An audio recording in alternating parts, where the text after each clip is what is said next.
नमस्कार, तुमचं सगळ्यांचं आपल्या पुन्हा एका नवीन व्हिडिओमध्ये अगदी मनापासून स्वागत करते. सर्वांना श्री स्वामी समर्थ.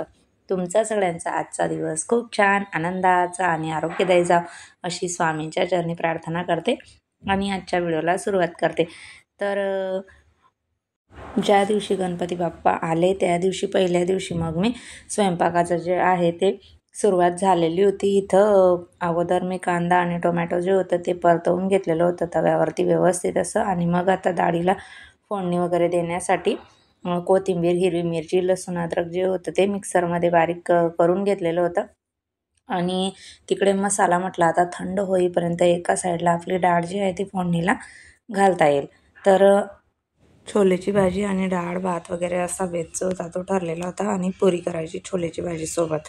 तर मग आता अगोदर डाळीला फोडणी देत आहे. जिरं, मोहरी, लसूण, कढीपत्ता वगैरे, हिरवी मिरची जे काही मिक्सरमध्ये पण मी करून घेतलेलं होतं ते याच्यात घातलं आणि मस्त छान डाळीला जे आहे ते आता फोडणी देऊन घेते. आणि त्यानंतर मग भाजी करेल. टोमॅटो कट करायचं मी विसरून गेलेली होती अगोदर. त्यांना मग नंतर ज्यावेळेस छोलेची भाजीला मी फोडणी वगैरे दिली ना, मसाला परतवायला गेली त्यावेळेस मग मी त्या तेलामध्ये अगोदर टोमॅटो परतवून घेतला आणि मग डाळीमध्ये टाकून दिलेला होता. ज्यावेळेस असं कोणी येणार असलं किंवा घाई गडबड वगैरे असली, काही कार्यक्रम असला त्यावेळेस आपल्याकडून थोडंफार विसरायला होतं. तसंच काहीसं माझ्याकडून झालेलं होतं.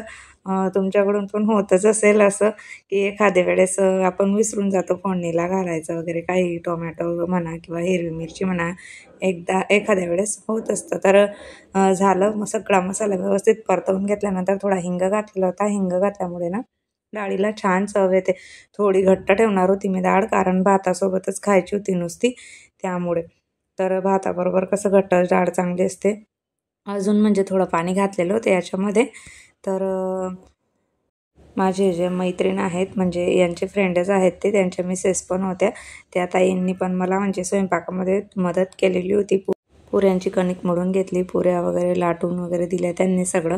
असं थोडंफार कोणी जर हेल्प वगैरे केली आपल्याला ज्यावेळेस कोणी जास्त लोकांचा स्वयंपाक वगैरे करायचा असला त्यावेळेस, तर थोडाफार हातभार जो आहे तो आपल्याला लागून जातो. तर आता डाळीला फोडणी वगैरे देऊन झाल्यानंतर मग मी मसाला जो होता ना तो मिक्सरमध्ये फिरवून घेतलेला होता. आणि त्यानंतर मग आता तेलामध्ये हा मसाला परतवून घेत आहे. छोलेसाठी कोणी कोणी कच्चाच मसाला वापरतात, पण मी थोडा परतवून घेतलेला होता. कारण कसं कच्च्या मसाल्यामुळे ग्रेव्ही जी आहे ना ती अशी व्यवस्थित वाटत नाही, म्हणून मग थोडाफार परतवून घेतलेला होता जेणेकरून टोमॅटोमधलं पाणी पण निघून जातं कांद्यामध्ये परतवत असल्यानंतर. तर एका साईडला डाळ पण शिजून झालेली होती, उकळी आलेली होती मस्त छान. आणि आता छोलेची भाजी जी आहे ती बनवत आहे. हे कार्यक्रम वगैरे जागरण म्हणा, थोडंफार रात्री पण उशीर होतोच, 2-2 वाजून जात आहेत झोपायला. बरंच काही ना काही चालूच असतं, त्यामुळे घशाला पण खूप त्रास होत आहे असं. कारण इतका वेळ आपल्याला जागरणाची वगैरे सवय नसते. आणि कसं 1.5 दिवसाचा गणपती म्हटला म्हणजे सगळे घाई गडबडच होऊन जाते. त्यासाठी मग थोडाफार प्रॉब्लेम जो आहे तो कशाला होत आहे, म्हणून व्हिडिओमध्ये आवाज जरा माझा वेगळा येत आहे.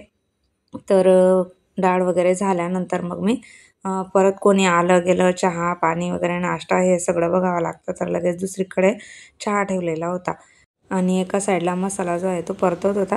आता त्याच्यामध्ये हळद घातली, लाल तिखट वगैरे जे काही आपले मसाले असतात ते सगळे घालून छान व्यवस्थित असा तेलामध्ये मसाला परतवून घेतला. आणि मग त्याच्यामध्ये शिजवून घेतलेले छोले घातलेले आहेत. 2 बटाटे घातलेले होते मी त्याच्यामध्ये, जेणेकरून भाजी जी आहे आपली ती घट्ट व्हावी म्हणून.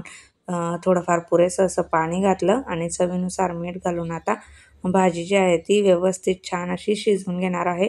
आणि तोपर्यंत मी एका साईडला आहे ना आपले मोदक बनवायचे होते मला बाप्पासाठी. तर पहिल्या दिवशी मी तांदळाचे मोदक बनवलेले होते उकडीचे. तर ते सगळं माझं तयार करून झालेली होती. उकडीच्या मोदकांसाठी कणिक वगैरे जी लागते ती अगोदर मी करून घेतलेली होती. बघा किती मस्त छान अशी छोलेची भाजी जी आहे आपली ती तयार झालेली आहे. जेवण मी जरा जास्त एक्स्ट्राच बनवून ठेवलेलं होतं, कारण कुणीही आलं म्हटल्यावर आपल्याला जेवणाला बसवता येईल डायरेक्ट. आणि त्यावेळेस मग आपली पुन्हा घाई गडबड थोडं थोडं बनवा आणि मग ठेवा. त्याच्यापेक्षा मी भाजी वगैरे जी आहे ती जास्त बनवून घेतलेली. ती डाळ पण जरा एक्स्ट्रा सगळं मी स्वयंपाक जो होता तो बनवून घेतलेला होता. आणि तुम्हाला सांगितलंच की उकडीच्या मोदकांचं सगळं मी जे तांदळाचं पीठ होतं त्याला उकळी घेऊन घेतलेली होती आणि मग सिद्धीने मला हे साच्यामध्ये सगळे मोदक जे होते ते भरून दिलेले होते, कारण माझ्याकडे तितका वेळ नव्हता. मग सिद्धीने सगळे मोदक छान व्यवस्थित असे भरून घेतले. सारण अगोदर तयार करून घेतलेलं होतं त्याच्या आतलं आणि वाफवायला ठेवून दिलेले होते. मस्त छान झालेले होते मोदक. खूप छान झालेले होते आणि उकडीचे मोदक तर छानच लागतात. आमच्या इकडे शक्यतोवर उकडीचे मोदक नसतातच. मी इकडे कल्याणला आल्यानंतर पहिल्यांदा मी उकडीचे मोदक जे होते ते बघितलेले होते. खास करून म्हणजे कोकण भागामध्येच ते मोदक किंवा मुंबई साईडलाच करतात. आमच्या इकडे आपले तळणीचे गव्हाच्या पिठाचे जे मोदक असतात ना तेच करतात. तर दुसऱ्या दिवशी मग मी आमच्याकडचे जे करतात ना तळायचे ते केलेले होते मोदक. तर असं सगळा स्वयंपाक वगैरे रेडी झाल्यानंतर ताईंनी मला पुऱ्या लाटून दिलेल्या होत्या आणि गरम-गरम पुऱ्या मग मी इथे तळून घेत आहे. म्हणजे कोणी आल्यावर पटकन आपल्याला जेवणाला बसवता येईल नैवेद्य वगैरे दाखवून झाल्यानंतर. तर आता पटापट गरम-गरम पुऱ्या इथं मस्त छान तळून घेते आणि मग नैवेद्य दाखवेल.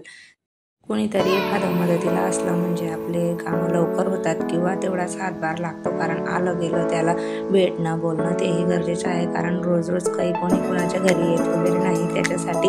तर असं मस्त छान सगळा स्वयंपाक वगैरे रेडी झाल्यानंतर बाप्पांना नैवेद्य जे आहे ते दाखवून दिलेला होता आणि उकडीचे मोदक पण नैवेद्याला अगोदर दाखवलेले होते. ज्यावेळेस म्हणजे जेवण बनवायच्या आधी मोदक जे होते ते बाप्पांचा समोर नैवेद्य दाखवून झालेला होता आणि हे गव्हाच्या पिठाचे जे मोदक होते ते ताईंनी आणलेले होते घरून करून बाप्पासाठी.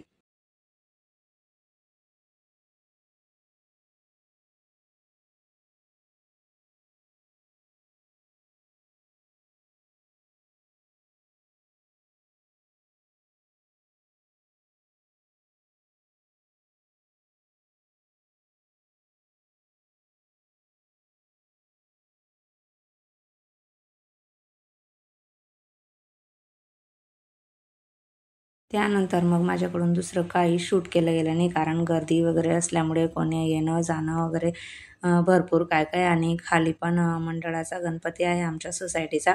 तर त्यासाठी मग दुसरं काही शूट घेतलं गेलं नसल्यामुळे मग मी डायरेक्ट हे आमचं विसर्जनाच्या वेळेस ज्यावेळेस आम्ही आरती करून घेतली बाप्पांची तीच तुम्हाला दाखवत आहे. तर दुसऱ्या दिवशी संध्याकाळी मग आम्ही 6 वाजेला बाप्पांचं विसर्जन जे होतं ते करायचं होतं मूर्तीचं. तर अगोदर आरती करून घेतली आणि मग मूर्ती हलवली. तर हे मोदक मी दुसऱ्या दिवशी बनवलेले होते तळणीचे गव्हाच्या पिठाचे आणि मूर्ती हलवल्यानंतर त्यांची पूजा वगैरे जे काही होतं ते सगळं करून झालं आणि मग आपलं देवघरासमोर बाप्पांची मूर्ती जी आहे ती आपल्याला ठेवून घ्यायची असते आणि मग बाप्पांचं तांदळाने औक्षण वगैरे करून सगळं व्यवस्थित असं करायचं होतं. तर अगोदर मग आरती वगैरे झाली. आता मंदिराजवळ जे आहेत बाप्पांना आणून ठेवलेलं होतं. इतकं छान आणि गोंडस बाप्पा दिसत होते. तुम्ही खरं सांगा, तुम्हाला जर खरंच आवडलं असेल तर कमेंटमधून नक्की सांगा. अगदी ही बालराजांची मूर्ती इतकी छान दिसत होती ना आणि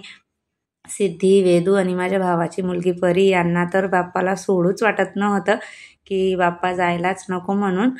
पण शेवटी निरोपाचा दिवस हा येतोच, तर आपल्याला ते करणं भागच आहे आणि मुलांना किंवा घरातलं वातावरण बाप्पा आल्यामुळे खरंच इतकं छान आणि प्रसन्न होऊन जातं. तर ते शब्दात सुद्धा खरंच आपण सांगू नाही शकत. तर बाप्पा असल्यामुळे हे 2 दिवस कसे गेले काहीच कळलं नाही आणि अगदी पटापट जे आहे ते दिवस निघून गेले. तर अशाच पद्धतीने मग आम्ही 5 जणी सगळं औक्षण जे होतं ते बाप्पांचं इथे मंदिरासमोर बसून करून घेतलेलं होतं आणि जवळ आमच्या सगळ्या नातेवाईकांच्या इथं गणपती, दीड दिवसाचा गणपती सगळीकडेच होते. त्याच्यामुळे बाकीच्या जे नातेवाईक आहेत इथं कल्याणमध्ये आमचे भरपूर आहेत. पण मग ज्याच्या घरी गणपती असेल तो कसं दुसऱ्याच्या घरी जाऊ शकतो. त्याच्यामुळे बाकीचे काही आलेले नव्हते, फक्त दर्शनासाठी येऊन गेलेले होते. तर फक्त भावाची फॅमिली वगैरे जे होते तेच होते. मग 2 दिवस आमच्याकडे आणि मित्रमंडळी येत जात होते. तर असो ही भावाची मुलगी आहे. हिला बाकीच्यांचं काही बघितलं की तिलाही तसं करायचंच असतं. शेवटी लहान मुलांचा हट्टच असतो आणि ही तर बाप्पांना अजिबात जाऊ द्यायला नकोच म्हणत होती. पकडून धरलेलं होतं. तर सगळी पूजा वगैरे आरती झाल्यानंतर आता वेळ आलेली होती शेवटी बाप्पांना निरोप देण्याची.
तर मग आमच्या इथं जवळच आहे बाप्पांचं विसर्जन वगैरे करण्यासाठी महानगरपालिकेचं आहे इथं तर सगळी सुविधा. तर मग तिकडे आम्ही बाप्पाला घेऊन गेलेलो होतो. तिकडे गेल्यानंतर मग मस्त छान आरती वगैरे केली बाप्पांची आणि मग बाप्पांचं विसर्जन जे होतं ते इथं करून घेतलं आणि घरी आल्यावर परत एकदा बाप्पांची आरती जी आहे ती आपल्याला करून घ्यायची असते. तर असो ताईंनो, आजचा व्हिडिओ मस्त असा छान बाप्पांसोबत पहिल्यांदा बघत असाल तर प्लीज आपल्या चॅनलला सबस्क्राईब करा आणि आपले असेच नवीन व्हिडिओ बघत राहा.